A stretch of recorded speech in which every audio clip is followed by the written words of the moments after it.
ప్రస్తుతం మనతో పాటు ప్రముఖ ఆధ్యాత్మికవేత్త వేదిక్ ఆస్ట్రాలజర్ గోనుగొండల సురేష్ బాబు గారు ఉన్నారు. గురుగారితో మాట్లాడతాం. నమస్కారం గురుగారు. మణికంఠ గారు నమస్కారం అండి. గురుగారు, ఏప్రిల్ నెల కర్కాటక రాశి వాళ్ళకి మరి ఈ నెల జరగబోయే హైలైట్స్ ఏంటి? ఎటువంటి విషయాల్లో ఎక్కువగా జాగ్రత్తలు తీసుకోవాలి? అక్షయ తృతీయ ఉంది విశేషంగా, ఆ రోజు మరి ఏం చేయాలి? ఎలాంటి దానాలు చేస్తే ఈ నెలతో పాటు ఈ సంవత్సరం విశేషంగా వీళ్ళకి కలిసి వస్తుంది అంటారు? ఓం గం గణపతియే నమః. స్వర్ణలక్ష్మి నమస్తే అస్తు. పరబ్రహ్మ స్వరూపిణి రాజ్యం దేహి ధనం దేహి సర్వకామాంచ దేహి మే.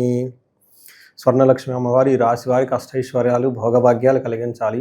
ఓకే, అందరూ చాలా అభివృద్ధిలోకి రావాలని చెప్పేసి మనం కోరుకుందాం. మీరు అడిగిన విధంగా చాలా టెక్నికల్గా క్వశ్చన్ అడిగారు. ఎలా ఉంటే బాగుంటుంది, గ్రహస్థితులు ఏంటి, తర్వాత కలిసి వచ్చే అంశాలు ఏంటి, అది తెలుసుకోవడం చాలా చాలా ఇంపార్టెంట్.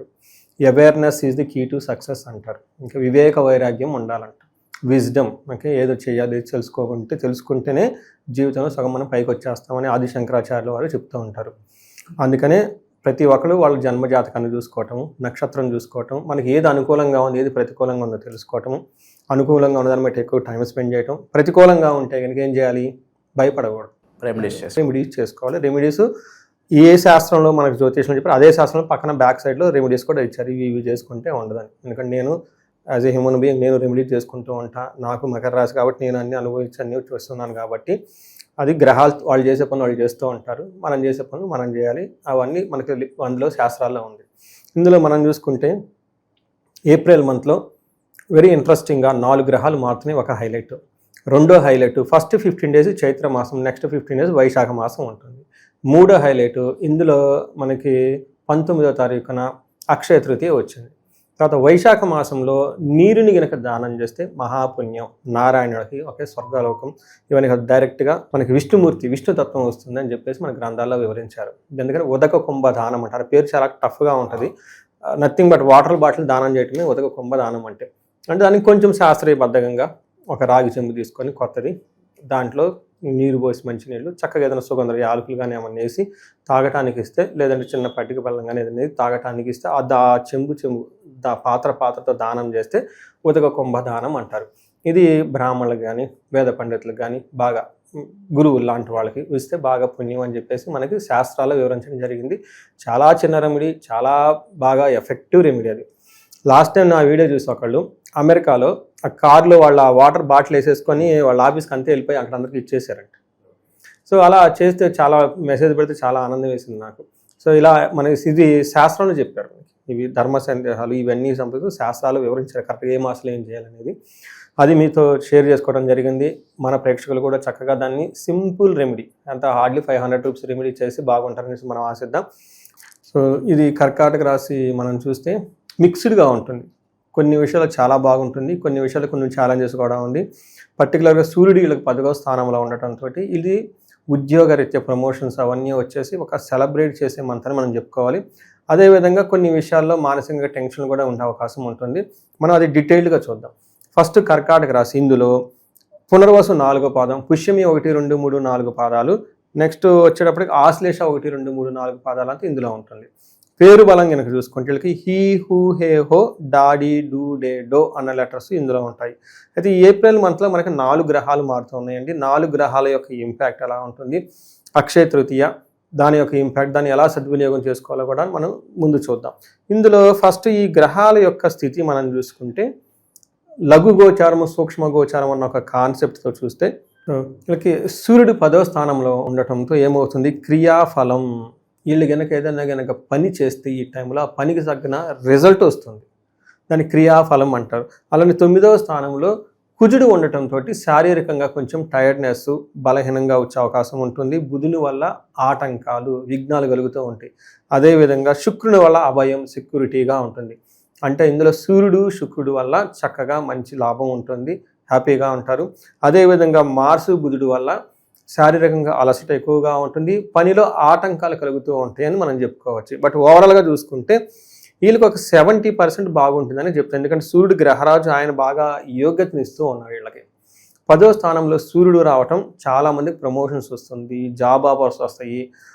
అప్పటిదాకా వీళ్ళకి గుర్తింపు లేకపోతే గుర్తింపు వస్తుంది, బాస్ నుంచి సపోర్ట్ లేకపోతే సపోర్ట్ వస్తుంది, గవర్నమెంట్ ఆఫీషియల్ నుంచి సపోర్ట్ వస్తుంది. ఏ ప్రకారంగా చూసినా పెద్దల నుంచి బాగా అప్రిషియేషన్ అంతా వస్తుంది. 10వ స్థానంలో సూర్యుడు ఉండటం ఏమవుతుందంటే దిగ్బలం అని చెప్తారు. అంటే మనకి జ్యోతిష్ శాస్త్రంలో 10వ స్థానంలో సూర్యుడు ఉండటం వల్ల చాలా యోగజనిస్తూ ఉంటారని చెప్తారు. వీళ్ళకి ఏమవుతుంది, అర్ధ సిద్ధి. చూడండి ఎన్ని రకాల, చాలా బాగుంటుంది ఈ శ్లోకం మీనింగ్ కూడా. మనకి సంస్కృతంలో చూస్తే అర్ధసిద్ధి, సదా ఆరోగ్యం, బంధుమిత్ర సమాగమ, రాజదర్శనం, సుసల్లాభం, సుసౌఖ్యం. టోటల్గా 7 ఉంటాయి ఇందులో. అంటే ధనం వస్తుంది, అర్ధసిద్ధి. అనుకున్న అప్పటిదాకా డబ్బులు కనుక రాకపోతే ధనం కానీ ఏదైనా కానీ వస్తుంది. ధనంతో కాబట్టి ఎనీ రిసోర్సెస్ సపోర్ట్ మనకు వస్తుంది. సదా ఆరోగ్యం, ఆరోగ్యం బాగుంటుంది. బంధుమిత్రులతోటి చక్కగా కలుస్తూ ఉంటారు. బంధువులతోటి రాజదర్శనం, హైయర్ అఫీషియల్స్ కలుస్తూ ఉంటారు. సుసల్లాహో, వాళ్ళతో చక్కగా కూర్చొని మాట్లాడుతూ ఉంటారు. సుసౌఖ్యం, చూడండి ఎన్ని రకాలు, 6 రకాలు. ఇంకొకటి ఏంటి, మిత్రులతో కలిసి బాగా ఉంటుంది, మంచి సౌఖ్యంగా ఉంటారు, పెద్దలతో బాగా సంభాషిస్తారు. చూడండి అంటే సూర్యుడికి 7 గుర్రాలు ఉంటాయండి, మనకు చూస్తూ ఉంటాం పిక్చర్స్లో. అందుకని ఒక్క సూర్యుడు కనుక అనుకూలంగా ఉంటే చూసారా ఎన్ని రకాలు మనకు కలిసి వస్తుంది. అదే సూర్యుడు కనుక అనుకూలంగా లేకపోతే ఇన్ని రకాల విషయాలు మనం దూరంగా పోతారు. అందుకని సూర్యుడు గ్రహరాజు కాబట్టి 10వ స్థానంలో ఉండటంతో ప్రొఫెషన్లో ప్రమోషన్స్ వచ్చే అవకాశం చాలా ఎక్కువగా ఉంటుంది. గుర్తింపు చాలా బాగుంటుంది, పెద్దల నుంచి సపోర్ట్ వస్తూ ఉంటుంది. మనం ఆల్రెడీ అన్నీ చెప్పుకున్నాం. ఆరోగ్యం అన్ని విధాల బాగుంటుంది. అయితే ఇంటికి సంబంధించిన వ్యవహారంలో కంఫర్ట్ అనేది ఉండదు. అంటే ఈ టైంలో ఏసీ సరిగా పనిచేయకపోవటము, ఎక్కడో ఒక చోట ఇంటికి సంబంధించిన వ్యవహారాల్లో కొంచెం ఇబ్బందులకు గురయ్యే అవకాశం ఎక్కువగా ఉంటుంది వీళ్ళకి.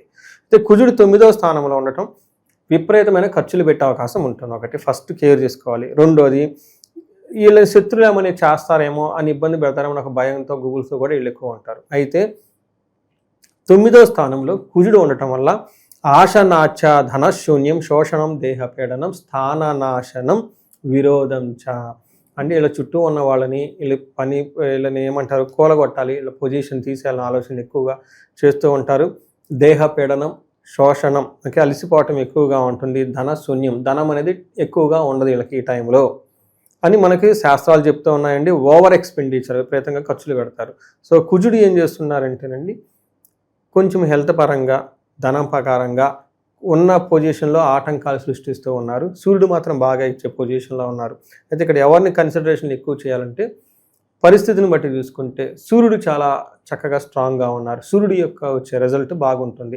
కొంచెం ఒడిదిడుకులు ఉన్నా, ఇబ్బందులు ఉన్నా చక్కగా వీళ్ళు బాగా రాణిస్తారని గమనించాలి. అయితే శుక్రుడు వీళ్ళకి 10వ స్థానంలో ఉండటంతో 11వ స్థానంలో ఇది మంచి పొజిషన్. శుక్రుడు 11వ స్థానంలో ఉండటం చాలా చాలా కలిసి వస్తుంది. ఏ గ్రహమైనా సరేనండి జ్యోతిష శాస్త్రంలో 11వ హౌస్లో కనుక అన్ని లాభప్రదంగా ఉంటుంది. 11వ స్థానాన్ని లాభస్థానం అంటారు. అక్కడ శుక్రుడు ఉండటం వల్ల ఏమవుతుంది, కాంతి, పుష్టిగా ఉంటారు. కాంతి గ్లోరియస్గా ఉంటారు. తథా కీర్తి ప్రతిష్టలు చాలా బాగుంటుంది. ఇష్ట కార్య సాధకం, ఏదైనా కనుక ఇష్టపడిన కార్యక్రమం చేస్తే అందులో రిజల్ట్ బాగుంటుంది. క్షీరాన్న భోజనం, చక్కగా మంచి భోజనం చేస్తూ ఉంటారు. తర్వాత అన్ని విధాల జయం కలుగుతూ ఉంటుంది అని చెప్తున్నారు. అయితే పిల్లల విషయంలో హెల్త్ జాగ్రత్తగా ఉండాల్సిన అవసరం ఎంతైనా ఉంటుంది. ఇది మనకి గ్రహాల వైజ్ చూసుకుంటే ఎలా ఉంటుంది, అయితే బుధుడు కొంచెం ఆటంకాలు కలిగిస్తూ ఉంటారే కానీ ఫైనల్గా రిజల్ట్ వస్తుంది. ఇవి ఒక రకంగా చూసుకుంటే అన్ని గ్రహాలు, ఒక కుజుడు తప్పక అన్ని గ్రహాలు వీళ్ళకి ఒక 70-75% దాకా అనుకూలంగా ఉంది. మిగతా 25% ఆటంకాలను కలిగిస్తూ ఉంటుంది. ఫైనల్గా విజయం సాధిస్తారని మనం చెప్పుకోవచ్చు. ఇక ఏ నక్షత్రాలు ఉంటాయి ఈ రాశిలో, వాళ్ళకి ఎలా ఉంటుంది మాసం? ఇందులో పునర్వసు, పుష్యమి, ఆశ్లేష నక్షత్రాలు అన్నీ మంచి మంచి నక్షత్రాలు అండి. ఇందులో పునర్వసు నక్షత్రం వాళ్ళకి పరవాసము, ఫారిన్ వెళ్ళే అవకాశము, అవుట్ స్టేషన్ వెళ్ళే అవకాశం ఎక్కువ ఉంటుంది. క్షేమంగా ఉంటారు, అతిగా భయపడుతూ ఉంటారు, హెల్త్ బాగుండదు. ఈ ఒక్క విషయం చాలా గమనించుకోవాలి. కుజుని వల్ల ఈ 3 నక్షత్రాలు విపరీతంగా టెన్షన్ పడుతూ ఉంటారు, భయపడుతూ ఉంటారు. భయం అయితే పడనవసరం లేదు, ఎందుకంటే ఓవరాల్గా వీళ్ళు క్షేమంగా ఉంటారు, అభిప్రాయంగా ఉంటుంది. సూర్యుడు అనుకూలంగా ఉన్నారు కాబట్టి ఫైనల్గా రిజల్ట్ వస్తుంది. తర్వాత పుష్యమి నక్షత్రం వాళ్ళకి పరవాసము, వస్త్రలాభము, క్షేమము అంతా చూపిస్తూ ఉంటుంది. అయితే అతి భయము, దేహపీడనం, హెల్త్ కాంప్లికేషన్ ఉండటం వల్ల భయపడుతూ ఉంటారు.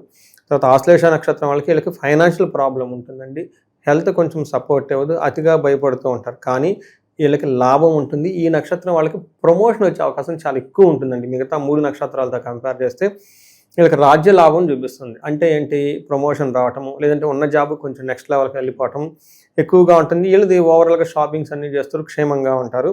ఈ 3 నక్షత్రాల్లో ఆశ్లేష వాళ్ళకి చాలా ఫేవరబుల్గా ఉంది. రెండోది పుష్యమి నక్షత్రం వాళ్ళకి ఇంకా ఫేవరబుల్ ఉంది. పునర్వసు వాళ్ళకి కొంచెం ఛాలెంజింగ్గా ఉండే అవసరం ఉంటుంది. అయితే లత్తా కాన్సెప్ట్ ఏమీ లేకపోవడం వల్ల ఓవరాల్గా వీళ్ళదంతా బాగుంటుంది. ఒక్క పుష్యమి నక్షత్రం వల్ల కొంచెం ఏదైనా పని చేస్తే ఆటంకాలు ఎక్కువ ఉంటుంది, స్లోగా ఉంటుంది. శని యొక్క ప్రభావం ఇది గమనించాలి. ఇక విశేషంగా ఈ మాసం ఎలాంటి పరిహారాలు చేసుకోవాలి ప్రజెంట్ వీళ్ళకున్న గ్రాస్యత బట్టి, అలాగే అక్షయ తృతీయ కూడా ఉంది, మరి ఆ రోజు విశేషంగా ఏం చేస్తే మనీ ఫ్లోటింగ్ అనేది వీళ్ళకి బాగుంటుంది అంటారు? ఒకటి సూర్యుడికి ఆర్ఘ్యం ఇవ్వటం చాలా ఇంపార్టెంట్. తర్వాత ఆదిత్య హృదయ స్తోత్రం చదివితే ఏమవుతుందంటే పాజిటివ్ ఎనర్జీ ఇవ్వక ఇమ్మీడియట్గా ప్రమోషన్స్ అవన్నీ వచ్చే అవకాశం ఉంటుంది. అప్పటిదాకా మాకు లైఫ్లో ప్రమోషన్ లేదండి, చాలా రోజుల నుంచి వెయిట్ చేస్తున్నామని ఎవరైనా కనుక అనుకుంటే బెస్ట్ టైం అండి. ఈ టైం మళ్ళీ 1 year దాకా రాదు.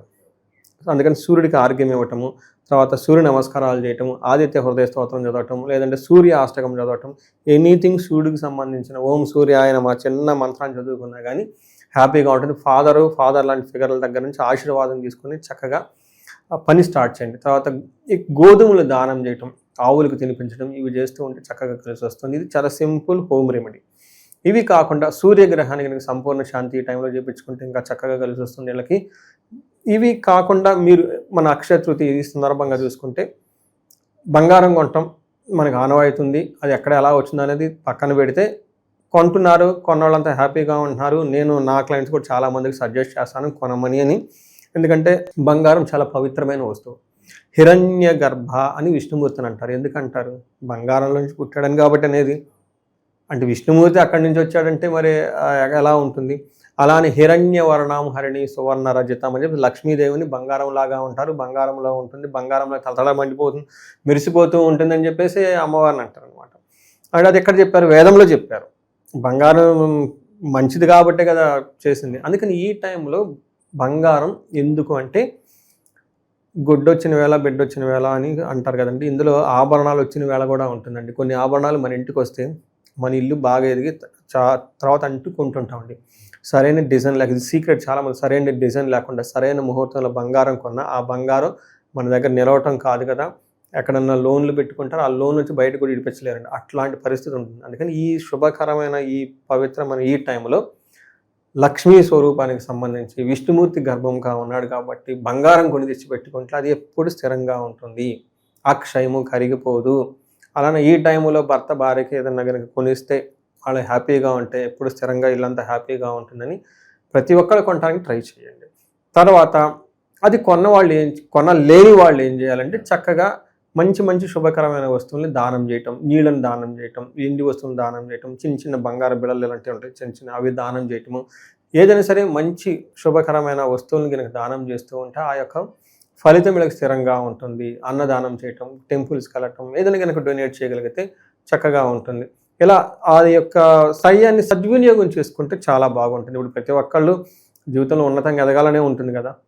ఏ విధంగా మనకి మహర్షులు కొన్ని క్లూస్ పెట్టారు. ఈ పర్టికులర్ టైంలో ఈ పనులు చేస్తూ ఉంటే వాటి యొక్క రిజల్ట్స్ ఎప్పుడు స్ట్రాంగ్గా ఉంటుంది. చాలామందికి నిలకడ ఉండదు జాబ్లో. ఈ జాబ్ వస్తుంది, ఆ జాబ్ పోతుంది, అది పోతుంది, మళ్ళీ ఎందులో ఎక్కడ నిలకడ ఉండదు. ఇలాంటి వాళ్ళు కనుక దీన్ని సద్వినియోగం చేసుకోగలిగితే స్థిరంగా ఉంటుంది. ఇది ఒక బెస్ట్ రెమెడీ. వాళ్ళకి చక్కగా ఏదైనా కనుక దానం చేయగలిగితే పెద్దవాళ్ళకి, బాసులు లాంటి వాళ్ళకి, హైయర్ అఫీషియల్ ఫాదర్ ఫిగర్ లాంటి వాళ్ళకి కనుక బట్టలు కానీ ఏమైనా కనుక ఇవన్నీ దానం మంచిది కదండి. చేయగలిగితే ఈ యొక్క ఏమంటారు ఫ్లో బాగుంటుంది. నేను ఇంకేం చెప్తాను, అక్షయ తృతీయ రోజున కనుక స్వర్ణలక్ష్మి విశేష హోమం చేయించుకున్నా, కుబేర పాశుపత అభిషేకం చేయించుకున్నా, లేకుంటే లక్ష్మీదేవికి సంబంధించిన పూజలు చేయించుకున్నా, విశేష హోమాలు చేయించుకున్నా, కనకదార స్తోత్రం చదువుతున్నా, శ్రీ సూక్తం చదవగలిగిన ఆ రోజంతా చాలా చక్కగా ఉంటుంది. అందరూ చక్కగా అలంకరణ చేసుకొని లక్ష్మీదేవిలాగా ఉండాలని, మగవాళ్ళు ఆడవాళ్ళు చక్కగా గుడికి వెళ్ళాలని చెప్పేసి మనం కోరుకుందామండి. చాలా బాగుండాలని మనం కోరుకుందాం. హోప్ఫుల్లీ ఈ నెలతో పాటు సంవత్సరం కూడా విశేషం కలిసి రావాలని చెప్పి కోరుకుందాం సార్. ధన్యవాదాలు. ధన్యవాదాలండి.